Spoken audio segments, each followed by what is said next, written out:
కేజీలు మామిడిపండి 4 కేజీలు మామిడిపండి 4 కేజీలు మామిడిపండి 4 కేజీలు మామిడిపండి 4 కేజీలు మామిడిపండి మామిడిపండి మామిడిపండి 4 కేజీలు మామిడిపండి 4 కేజీలు మామిడిపండి ఇది మామిడిపండి ఏదమ్మా 4 కేజీలు మామిడిపండు పండు 4 కేజీలు మామిడిపండు ఎలా చూస్తుందా అప్పటికాడే మామిడిపండు అంటారు మామిడిపండు నా గుండెట్ వస్తుందా బాబు తిని మామిడిపండు తినా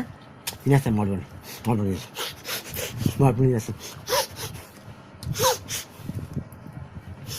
మామిడిపండు మామిడిపండు మామిడిపండు మామిడిపండు అండి మామిడిపండు మామిడిపండు అండి మామిడిపండు మామిడిపండు అండి ఇందాక తెగల్సింది అబ్బాజిగాడే అబ్బాజిగాడే అబ్బాజిగాడే అబ్బాజిగాడే అబ్బాజిగాడే మామిడిపండేదమ్మా మాకు మా మామిడిపండేది ఆ చల్లు ఉంటే ఇంక మనకు దానకు చూస్తుంది